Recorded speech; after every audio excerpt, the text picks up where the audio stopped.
Hey, everybody. Welcome to the HR Executive Brain Trust After Party. We have just finished a fantastic hour where we've discussed challenges that HR executives are facing in the space. And every time after our HR Executive Brain Trust, we do a post-event panel discussion. I have these amazing HR folks with me here.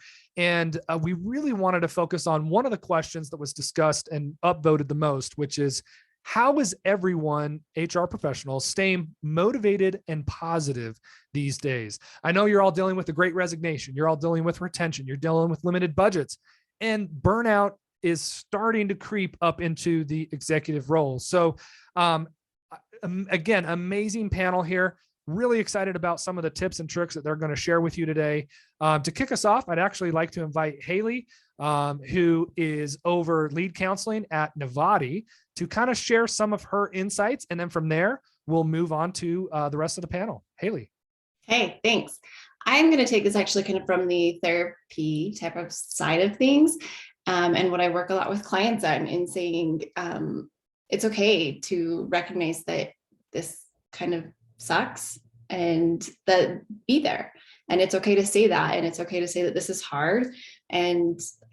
But then saying, I also want to continue moving forward. And when we do that, we take kind of these not so great situations and say, how can I use this to teach myself lessons going forward?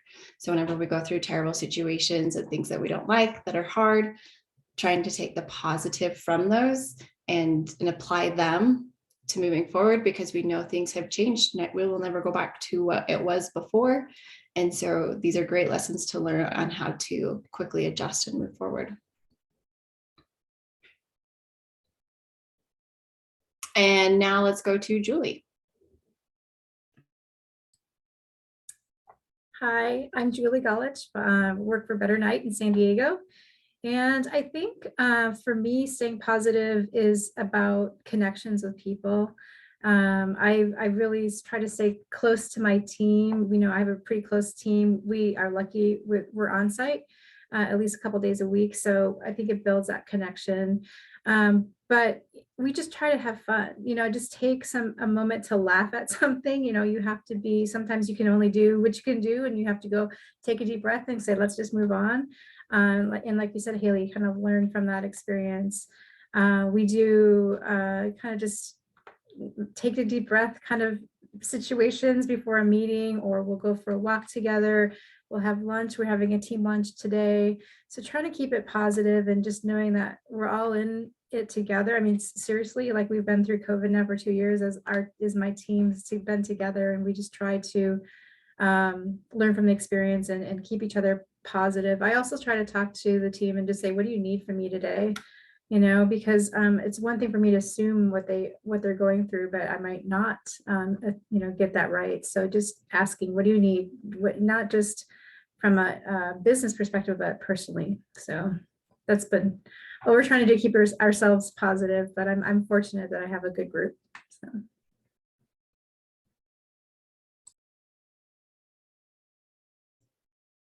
I'll be willing to go next. My name is Dave Parrish. I work for Waste Connections. I'm here in Houston, Texas.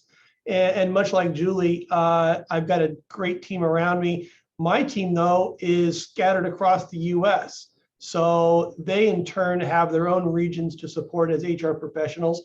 And my goal is to check in with them every week. I've got 7 of them across the US, and my job is to make sure that they've got everything that they need. So before COVID hit, it was easy for me to get on a plane and fly out and see them. Obviously, COVID changed a lot of that. So a lot of what we did over the last 2 years was Zoom, but now we're getting back into a travel mode. And so we're bringing everybody together here in March to make sure that they feel supported and loved.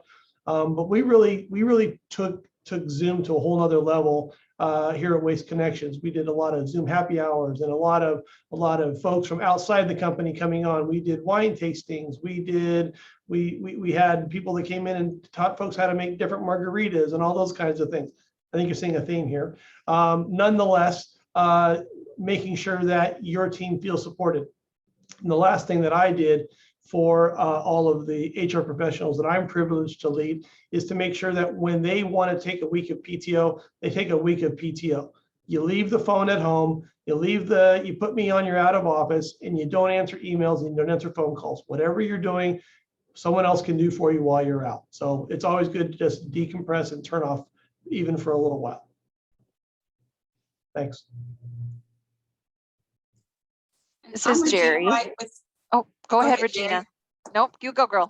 I'm Regina Wright with Denton ISD. I work for a school district. And I think one of the things that we do as a team to keep our employees positive and engaged is just we have our weekly meetings. Yesterday, we had a special event since it was Tuesday, 2/22/2022. We had an event where we all dressed as twins. We picked one of our team members to be our twin. And so we had like our Twinkie twins. I was a fancy hat twin where we wore similar dresses and similar hats. And then we had our meeting. And after our meeting, we sat down and had our lunch together. So that was a lot of fun. So a lot of times we just find things to do as a group. You know, even with COVID, we were able to do our Zoom meetings, and we might do like a Zoom Jeopardy and see who's familiar with HR terms. You know, you're set on a team, and your team gets to pick your question, like HR rules for 500, and you try to beat your components. And so we just found ways to stay engaged and to keep each other encouraged when we couldn't be together.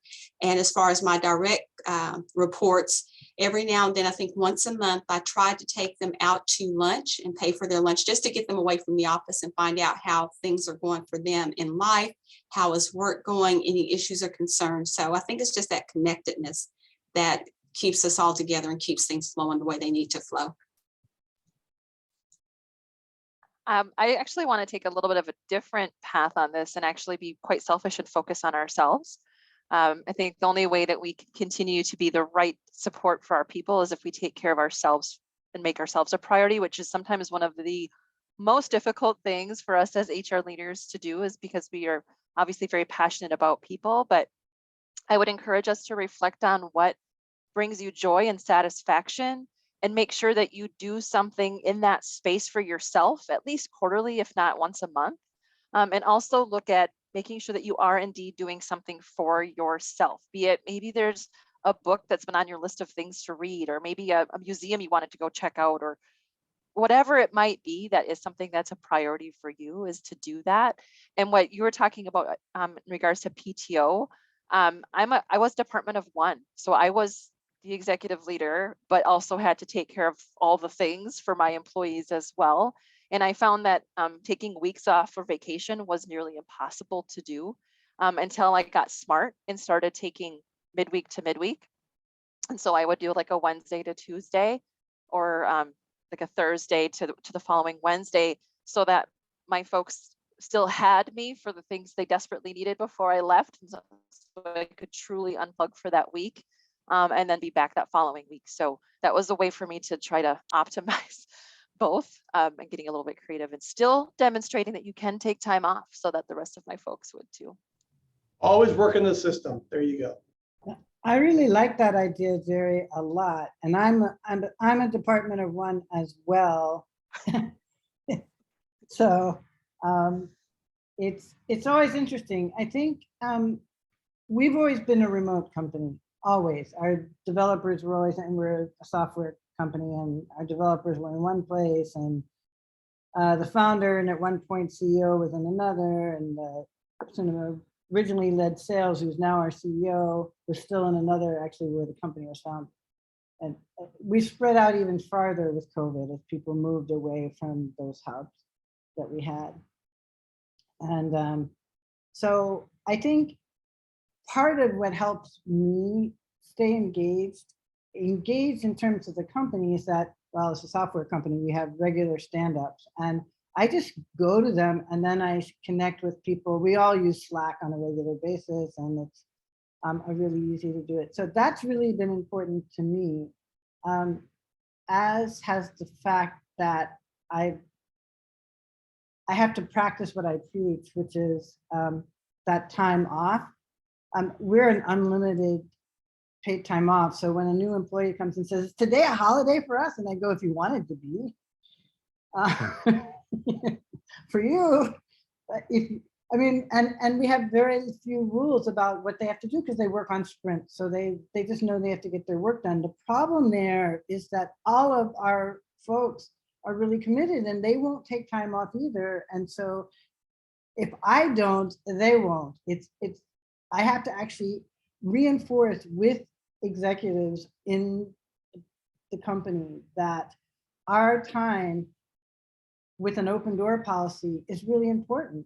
The time that you take when you aren't necessarily reachable, because we learned the hard way, without going into the story, that letting people feel that they can do it without that person hovering over above them or providing all the answers when they need them was really, really important.